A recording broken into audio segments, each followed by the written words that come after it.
Ăsta face... Da, îmi place.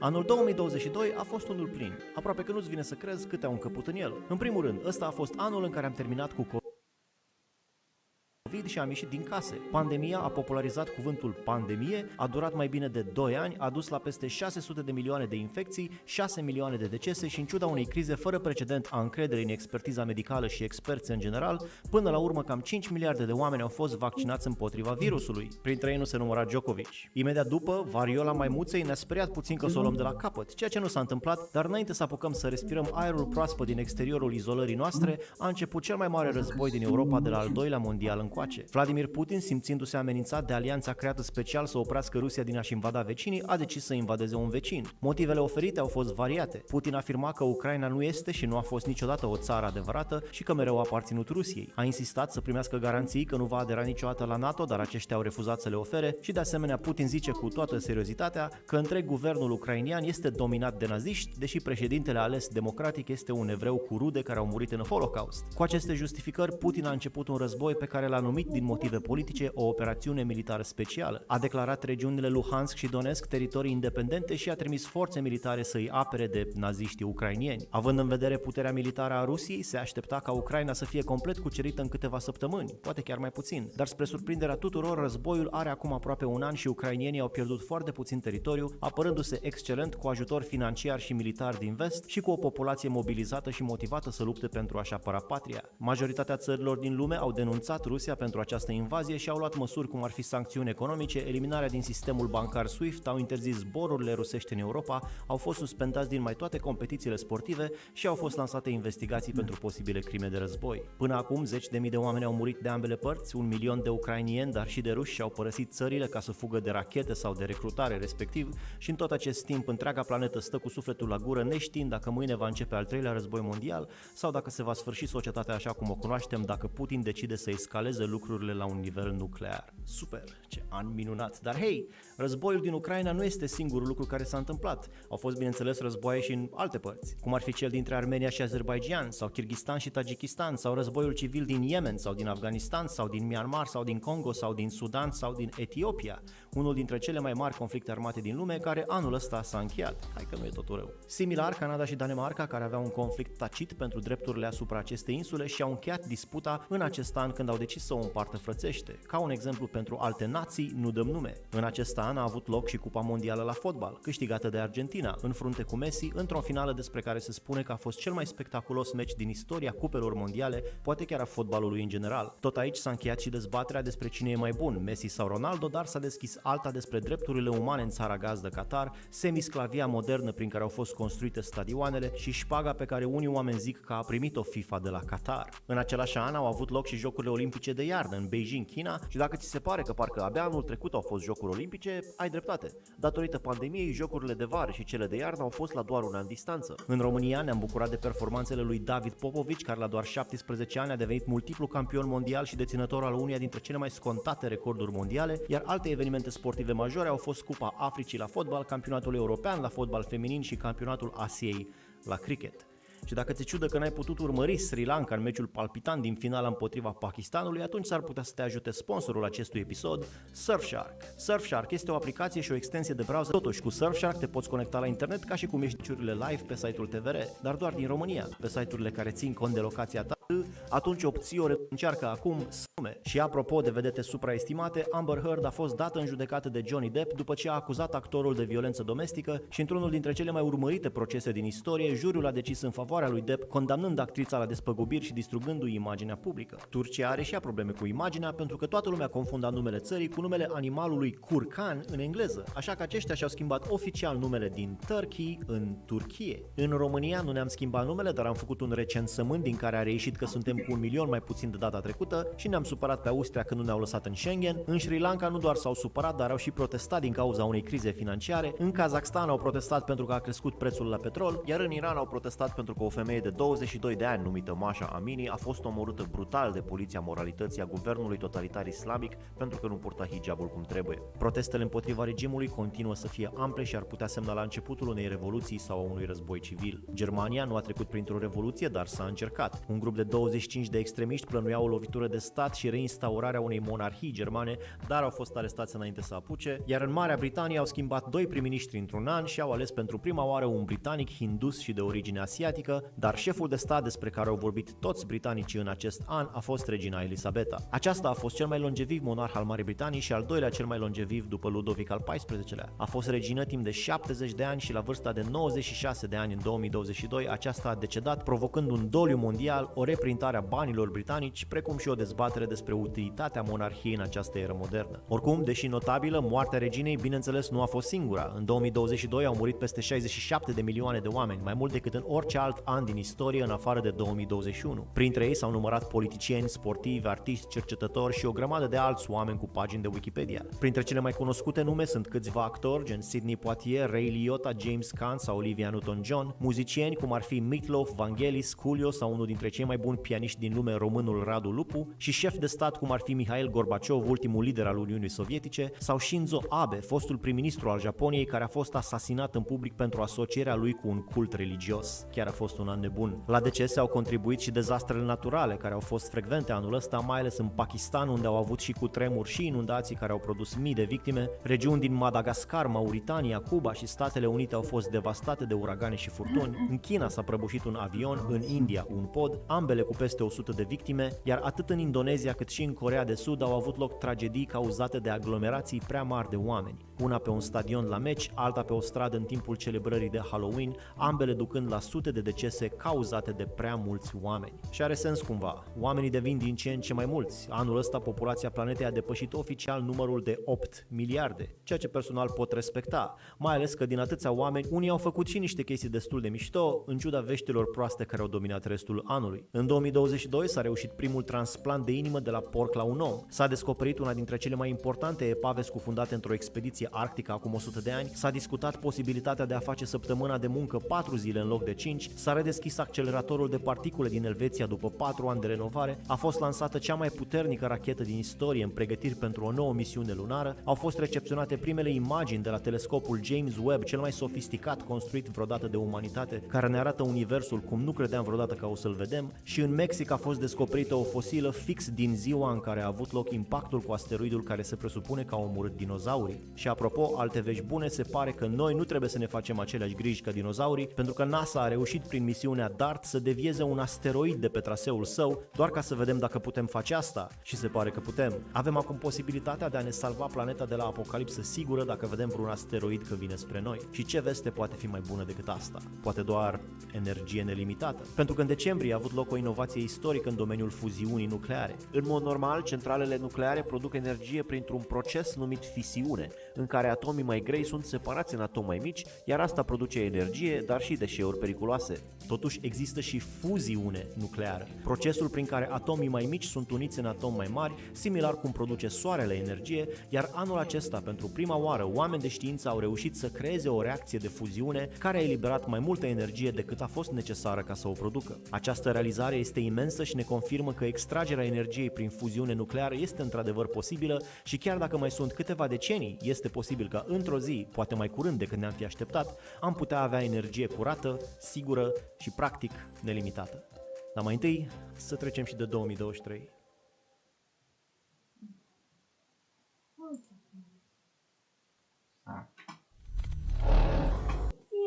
Mă puteam.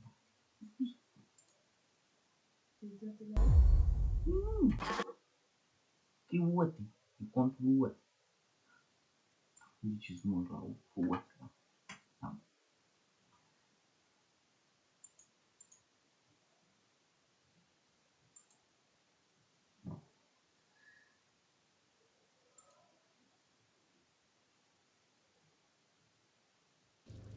The world will mark an important milestone as the global population surpasses 8 billion people.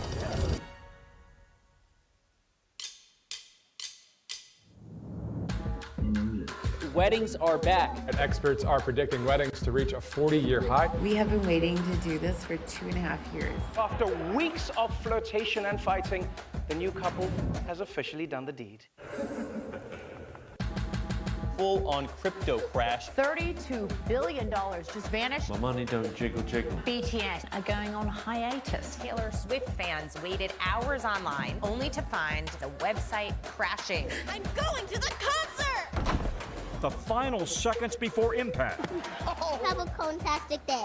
Oh, stunning. Yeah. The blockbuster legal saga between Amber Heard and Johnny Depp. My favorite thing about the movie is it feels like a movie.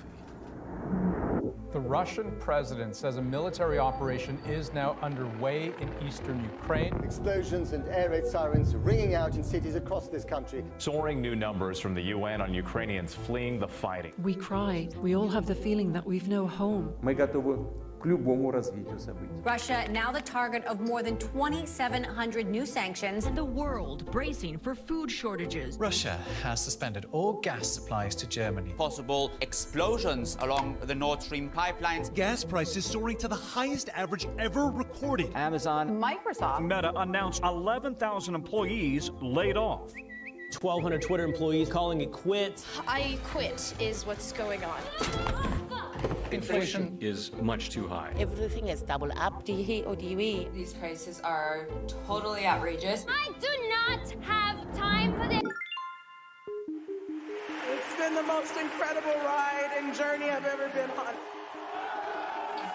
We have finally achieved equal pay for our men's and our women's national teams. It's about damn time. It is the most controversial World Cup in the history of football. The Gulf states been under intense scrutiny over the treatment of migrant workers. The 2022 Winter Olympics are underway. Jamaica will compete in the four-man bobsled.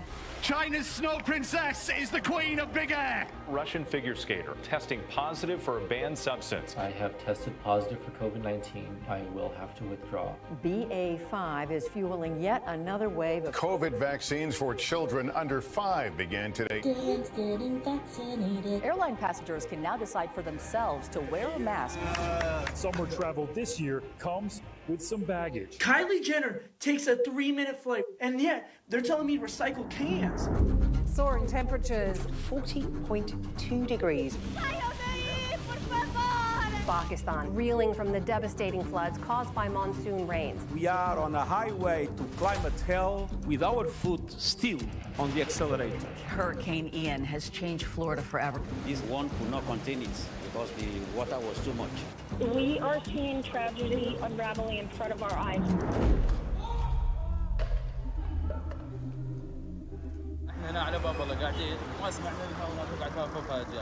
This crater hints at the size of the explosion in western Ghana.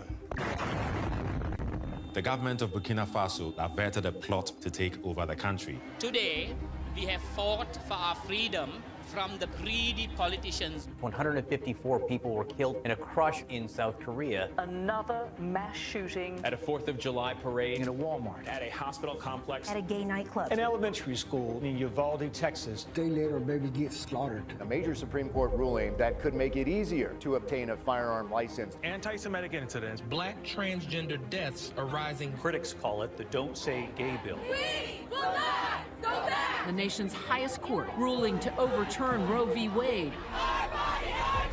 22-year-old Mahsa Amini was taken into custody by Iran's morality police. Amini's death has sparked outrage.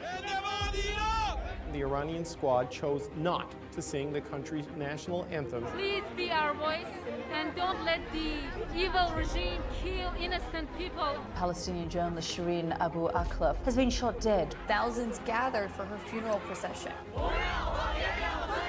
Authorities in China are strengthening their efforts to stamp out unrest over stringent COVID measures. Громадяни суспільства, тут всі ми тут.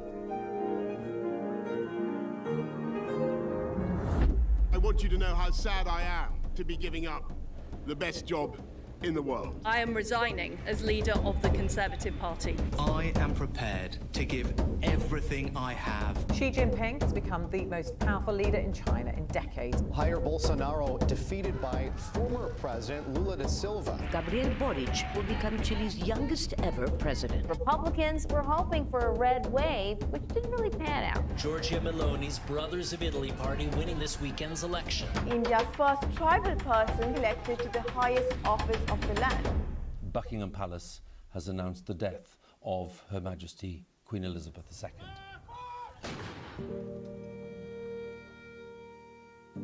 This is the end of an era.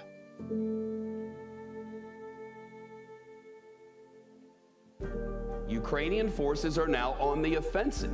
They've taken more territory in the past week than Russia has since April. Nobody's going to break us. We're strong. We're Ukrainians. WNBA star Brittany Griner is headed home. I'm about to sign the Inflation Reduction Act. The largest U.S. commitment ever to fighting climate change. Cuba holding a landmark referendum to legalize same-sex marriage. Yes!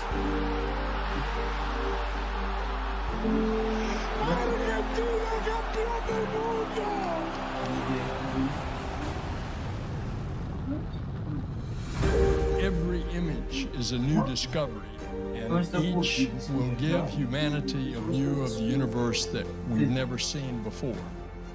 Thank you to the Academy for letting our coda make history tonight. And don't you ever, ever give up on you. It is a long journey to this moment. In my family, it took just one generation to go from segregation to the Supreme Court of the United States. History is not about statistics and memorizing dates and boring quotations. History is about people. It's about human beings.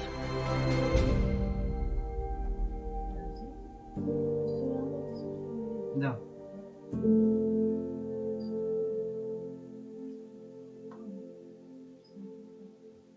Ce plăcut?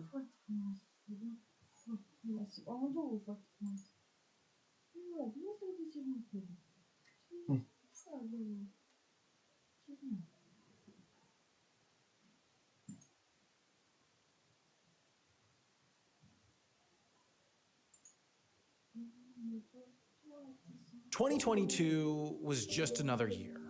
There was death, and there was destruction, and there was disease, and there were wildfires, and hurricanes, and earthquakes, and drought, and poverty, and pollution, and war, and terrorism, and habitat destruction, and rising temperatures, and human rights violations, and dysfunctional political systems, and widening wealth inequality, and worrisome leaps forward in AI, and steps towards the precipice of nuclear Armageddon, and an ever-present inclination that the present degree of chaos truly is unprecedented. These issues matter, but they're not the only things that matter. Through it all, the world got better. Whether it balanced out to a net improvement is perhaps up for debate, but the fact that things did get better is not. We are leaving 2022 without problems with which we entered 2022.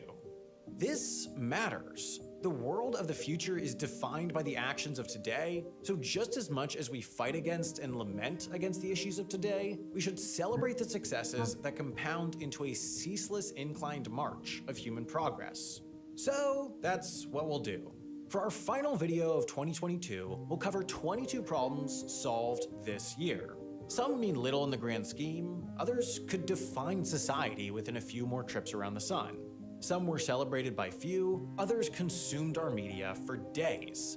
And some might not be accepted by all, but none portray a meaningfully contested position as a solution. Rather, in the fine scrub of it, they portray the democratic system as a potential process through which problems can and do get solved. Like all else, solutions should be celebrated when and where they happen. So, to start our story of 22 problems the world solved in 2022, let's start beyond it, in the cosmic. In a perfect world, we'd solve potential problems before they materialized. We'd be proactive. While this isn't a perfect world and we generally aren't proactive, we, or more accurately NASA, did solve one potentially enormous problem well ahead of time with its Double Asteroid Redirection Test, or DART. This September, after 10 months since launch, the test culminated in a 1,300-pound or 600-kilogram spacecraft roughly the size of a refrigerator smashing head-on into an asteroid called Dimorphos. Now, Dimorphos wasn't actually headed towards Earth. It was just orbiting around another larger asteroid, Didymos, some 7 to 10 million miles away. Instead, this was a test to see if ramming into an asteroid would knock it off its course, a concern of existential proportion in the event that one beelines towards us in the near future. Fortunately, the test was a success beyond expectations. After the collision, Dimorphos was pushed about 500 feet closer to Didymos, shortening its orbit by 32 minutes, which, for NASA employees expecting a change in course around 10 to 20 minutes, was a major proof of concept and a first success for their planetary defense strategy. In existential news of the terrestrial variety, the United States agreed to join the Kigali Amendment this year as part of the federal government's efforts to phase out the most problematic carbon substances. This amendment follows the 1987 Montreal Protocol, a climate treaty that phased out 100 types of ozone-depleting chemicals known as chlorofluorocarbons, or CFCs, which started destroying Earth's ozone layer. The problem was, manufacturers replaced CFCs with hydrofluorocarbons, or HFCs, which aren't great either. While the ozone hole did get smaller, HFCs have a far worse greenhouse effect than CO2. Whereas carbon dioxide has a warming potential of 1 based on its ability to trap heat, and methane has a warming potential of 34, HFCs have warming potentials ranging from 1,370 to 4,180, which makes them way worse for climate change.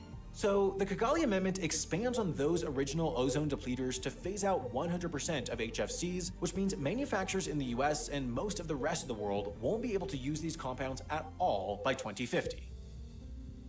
While HFCs are out as of this year, comeback stories are in. In an age of massive biodiversity loss, it turns out that some animal species are making dramatic recoveries. Across Europe, over 50 species are returning in record numbers after reintroduction to expanded habitats across the continent. For example, the European bison has made a spectacular comeback despite having been thought to be extinct in the 1920s. Since 1971, their populations alone have increased by 399%, with reintroductions in Belarus, Lithuania, Poland, Russia, Romania, Slovakia, Ukraine, and now the United Kingdom. The first baby European bison born in the UK in thousands of years was introduced this summer in Kent, where it can help reduce flood risk and restore a diverse ecosystem, which can help slow the effects of climate change. And while this news doesn't cancel out the global mass extinction event currently underway, it presents a roadmap to getting back to biodiverse and resilient ecosystems. Turns out, when humans step back and give animals just a bit of breathing room, they can return from the brink and even thrive. Another scientific advancement that helps life thrive is the vaccine. In 2021, the first ever vaccine was approved by the World Health Organization to prevent malaria. This year, researchers doubled down on the progress with a huge breakthrough. Malaria is a mosquito-transmitted disease that kills more than 500,000 people each year, making it the 6th leading cause of death in low-income countries, mostly found in